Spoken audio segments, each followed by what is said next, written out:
guys, I'm back again with another video, and this time we'll be taking a look at this gaming mice, the Redragon M610 Gainer.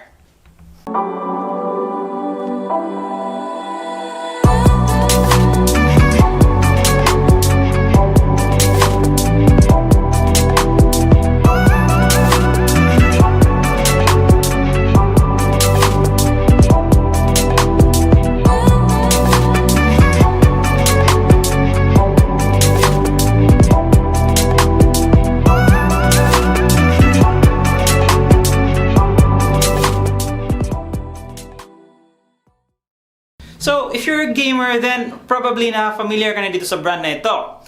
But for those who are not familiar with it, then here's some quick info for you. Redragon was created back in 2012. They are a manufacturer of unique, high-quality products for gamers.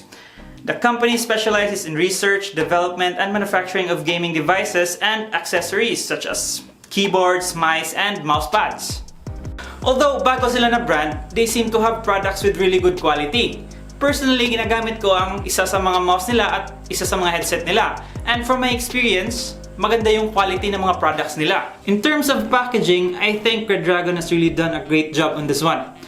Now, I haven't mentioned earlier, but this mouse is actually a budget gaming mouse. And in terms of material na ginamit nila, for the box and the stickers, it seems to have that premium feel. And something I really appreciate about Redragon is that whether it's a cheap gaming mouse or an expensive headset, they all have that same premium packaging.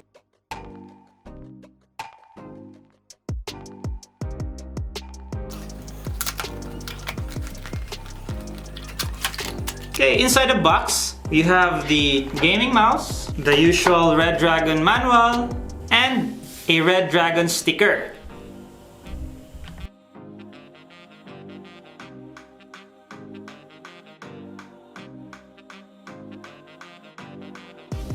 So, the Redragon Gainer has 4 different DPI settings, which is 800, 1600, 2400, and 3600 DPI. Changing the DPI settings also changes the backlit of the mouse.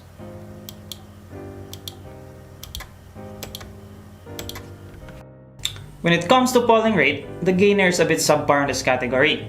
It only has 500 Hz, unlike some of the more expensive mice, which goes all the way up to 8000 Hz. Although in reality, you really won't feel the difference that much between a 500, 1000, 1500, or 2000 Hz gaming mice. The Gainer uses a Wano gaming switch. From my experience using them, they're a bit more spongy and less precise in comparison to a comparable Omron switch. Ang cable ng Gainer ay hindi braided type and is 180 cm long. Doon naman tayo sa timbang niya. So it is about 138.4 grams while the dimensions are 128.5 by 74 by 41 millimeters. So in terms of feel and ergonomics naman, yung plastic na ginagamit dito sa mouse na to feels really high quality. And design-wise, it's very comfortable to palm grip. Even if you're used to tip gripping or claw gripping, okay din naman siya. In terms of buttons naman, besides the 2 main trigger button, meron din siyang dalawang side buttons. A DPI button, a mouse wheel button. The buttons of this mouse feels quite tactile, and the side buttons are very accessible as well.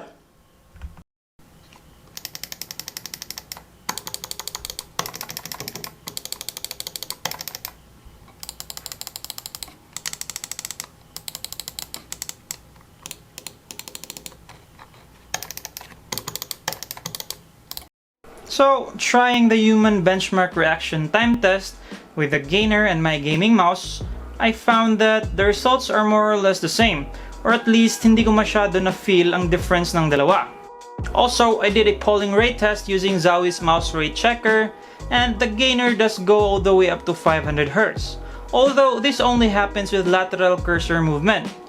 You can expect around 350 to 450 Hz of polling rate on normal gameplay. Another thing I did was to compare the Gainer with a similar Redragon mouse, which is the Redragon Griffin, which has a 1000 Hz of polling rate. The Redragon Griffin felt more floaty while the Redragon Gainer felt more heavy and at the same time more precise. Overall, there wasn't that much a difference for me, although some people might be more sensitive to the difference in polling rate.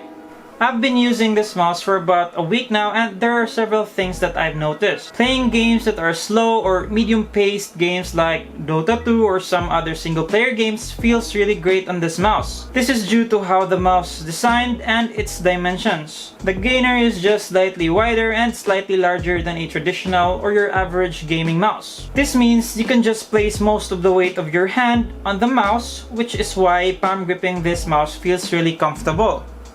On the other hand, while playing fast-paced games like CSGO, PUBG, Call of Duty, where you constantly flick your mouse while aiming, wasn't the best experience for me. The width and the weight of the mouse, while it may be a positive on some games, on others it was quite the opposite. I struggled getting used to the weight, while it was also harder for me to just whip the mouse around while aiming. Although it wasn't to the point that it felt terrible and I got used to it after a couple of days, I still think that it's one of the more important things to consider when looking for a gaming mouse. At the time of making this video, the Redragon Gainer is just priced at 388 Philippine pesos. Overall, the Redragon Gainer is a great gaming mouse for those who are looking for a really solid budget gaming mouse. While it does lack some of the more premium features of more expensive mice out there, and does have some shortcomings as well, its solid build quality, great ergonomics, and most of all, its affordability does more than make up for it. Before we end the video, I would like to remind everyone to please subscribe and hit the notification bell para updated kayo sa aking mga upcoming videos. Thank you guys for watching and see you again on our next video.